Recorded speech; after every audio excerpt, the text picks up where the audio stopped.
Hi everyone, this is Abby from Mosa Lingua. Welcome back to our series of English grammar hacks. In this video, I'm going to give you several hacks for deciding when to use the infinitive form of a verb versus a gerund. This is often one of the most difficult grammar concepts for English learners, but today we're going to break it down and make it easy.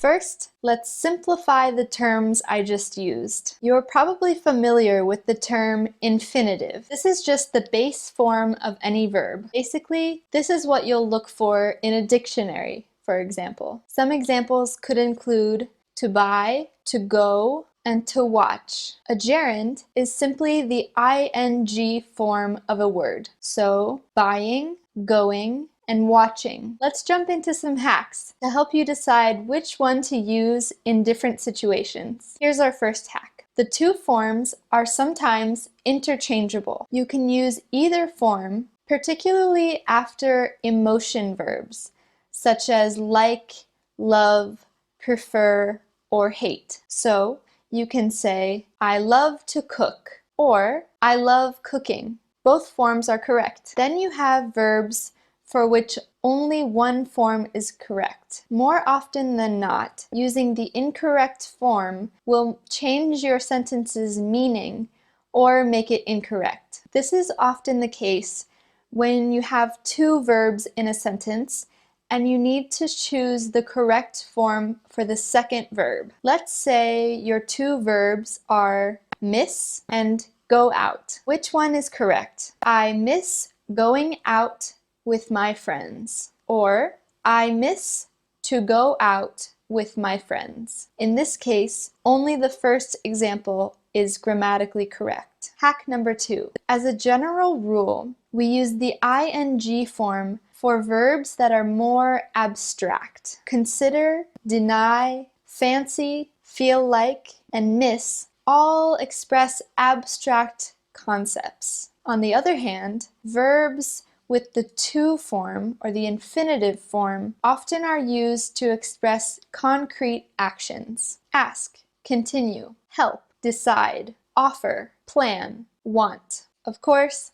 there are some exceptions, but don't worry about memorizing long lists now. The more you use them, the better you will get at deciding which one to use. Let me share a couple more hacks to make your life easier. Hack number 3. Perhaps the easiest hack to remember is that the ing form is generally used after a preposition. This is true in about 80% of cases. Here at Mosa Lingua, we're all about learning the 20% of grammar that will help us out in 80% of situations. Ready for some examples? My mother is good at to bake cookies. Or, my mother is good at baking cookies. Is there a preposition? There sure is. In this case, the preposition is at, so the second answer is the correct one. How about this one? You should always wait 1 hour after eating before going swimming. Or, you should always wait 1 hour after eating before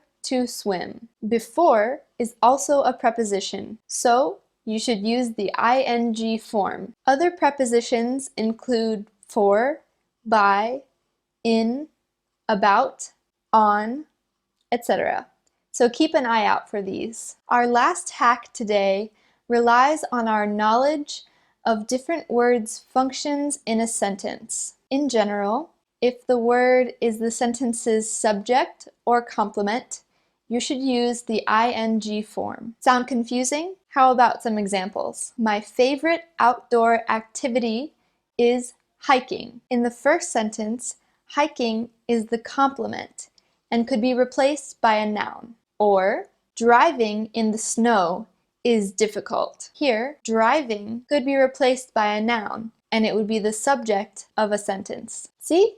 That was easy. So, there you have it.